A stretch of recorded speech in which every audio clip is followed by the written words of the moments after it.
Ok, c'est parti donc pour la petite séance de trading live. Comme d'habitude, donc j'attends que mes zones apparaissent. Il reste une dizaine de minutes. On va prendre un petit achat bientôt.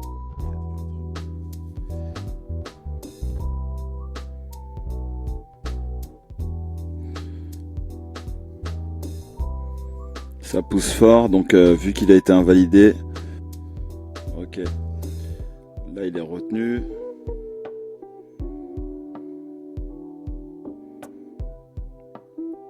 Ok. Ok.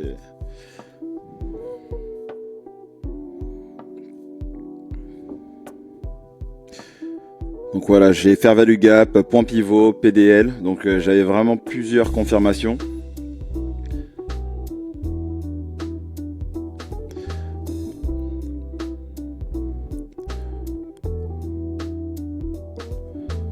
Là maintenant je patiente, pas de FOMO, je patiente tranquillement. Il y a quelques points à prendre à la vente, mais on serait en contre-tendance. On est dans le fair value gap baissier, donc néanmoins ça justifie, mais il peut combler directement, donc là il n'y a plus qu'à patienter. Mon profit était au niveau des 200, donc du chiffre rond. On voit que ça l'a fait assez rapidement.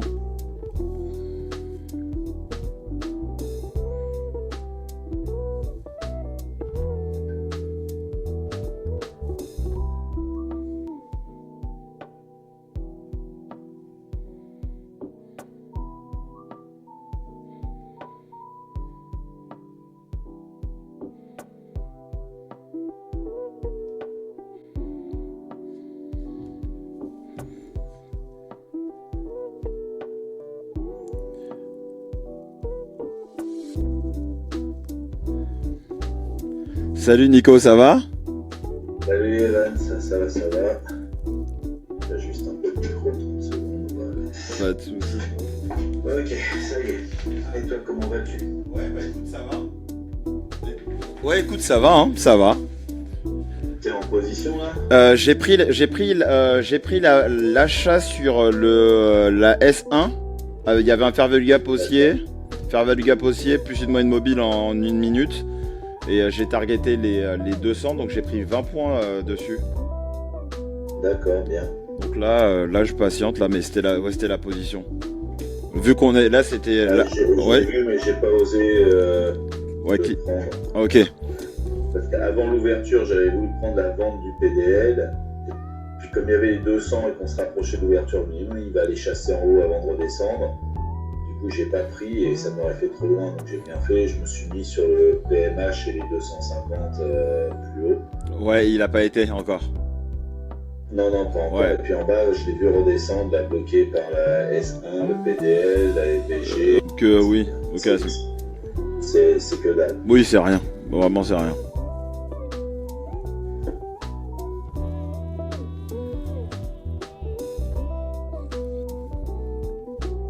Ouf, c'est la news de 18h, ça c'est quoi? Alors, finance, je vais aller voir. Non, c'est pas encore la news, c'est pas l'heure encore. Ouais. Alors, ouais, il y a une news. Non, pas du tout. Ouais, t'as raison.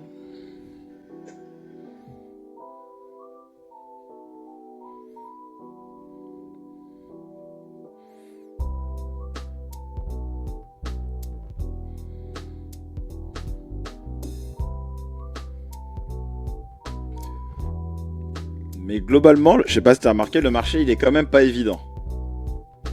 Non, parce qu'il sait pas où aller, il Ouais, sait ouais. pas sur quel pied danser. Exactement. C'est très hésitant. Et vendredi, la difficulté, c'était de trouver de la contrepartie. Ouais, Et ok. là, aujourd'hui, le marché fait que du yo-yo. Alors, Ouais. ça peut être bien pour nous. Hein, si Oui.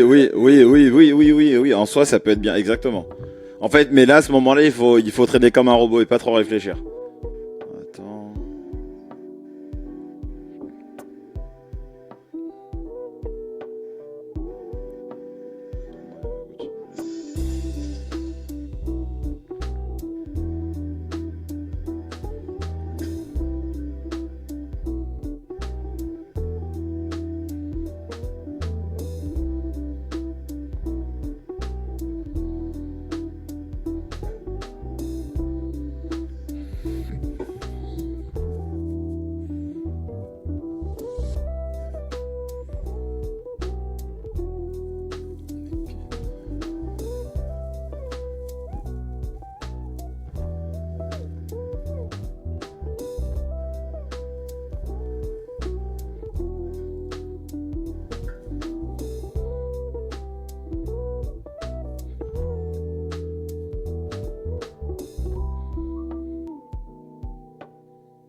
fait, si ça reste comme ça, le milieu de l'OPR 100, enfin de l'OPR 30, Ouais. ce sera le haut de l'OPR 50, enfin de l'OPR 15. Ah, ok, d'accord. Parce qu'on a... Là, on a fait le double de l'OPR 15, à peu près en hauteur. À peu près en hauteur, ouais, ok, d'accord. Donc ce sera un niveau qui pourrait être assez fort. C'est intéressant, ouais. De l'OPR 30 et le haut de l'OPR 15.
Ok, plus que 1 minute.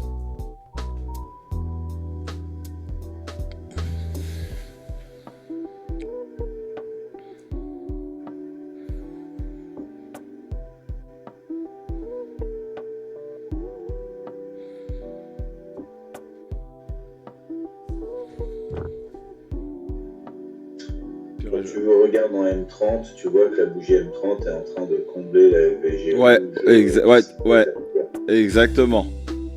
Et après, ça pourrait dévisser et redescendre tout.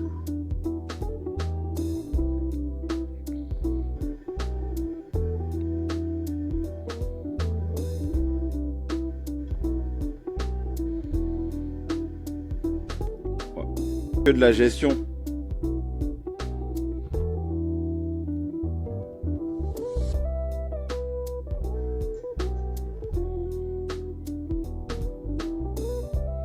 Je vais passer à un micro maintenant pour faire de l'OPR.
Petite vidéo débrief du jour. J'ai validé 2 challenges Apex de 25K. Donc j'avais un objectif à faire de 1500$ et je l'ai fait donc sur la journée sur les 2 comptes durant la session de live trading.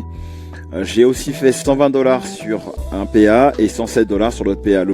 Et donc la règle Apex au niveau des payouts des comptes 25K, c'est qu'il faut faire 5 journées au-dessus de 100$ et avoir un minimum de balance de 1600$. Donc là, je suis clairement sur la bonne route. Alors comment j'ai fait? Tout simplement grâce à ma méthode autour de l'OPR. Donc là, j'ai mon indicateur qui trace donc mes niveaux qui sont importants et intéressants. J'ai ma VWAP. J'ai mon autre indicateur en 1 minute qui me permet d'avoir des meilleures entrées. Et je trade dans le sens de la vague. Donc là, on était au-dessus de la VWAP. Donc clairement, on est haussier. Il y avait un fair value gap à combler. Donc là, on a un gros déséquilibre qu'il y a eu au cours de la nuit. Et potentiellement, le marché aurait pu combler demain, la semaine prochaine ou autre, mais il a choisi de le combler aujourd'hui. Donc ça a vraiment respecté tous les niveaux, tous les fair value gap ont été respectés. Et il y a eu des grosses accélérations, ce qui m'a conforté dans le sens d'aller chercher des achats. Et cette méthode permet vraiment d'avoir plusieurs setups. C'est ce qui la rend encore plus intéressante. Plusieurs setups ne veut pas dire des mauvais setups. Il y a toujours des meilleurs setups que d'autres, mais j'en ai un là, j'en ai un là, j'en ai un là, j'en ai un ici, j'en ai un ici. Donc comme vous pouvez le voir, les niveaux de réjection sont clairs et fonctionnent vraiment très bien. Tout comme ce niveau-là, on voit qu'il est vraiment travaillé par le prix. Donc j'ai mes zones d'extension aussi ici. Je respecte le plan. J'ai mon tableau qui me permet d'avoir certaines informations qui sont cruciales par rapport à ma méthode. Si vous souhaitez avoir accès à cette méthode, vous pouvez accéder à mon groupe School. Donc le lien est disponible dans ma bio YouTube et en description de cette vidéo. Vous aurez accès à mes indicateurs et à ma stratégie OPR. C'est vraiment ce que j'utilise tous les jours pour être profitable sur les marchés. N'hésitez pas à vous abonner à la chaîne et je vous dis à bientôt.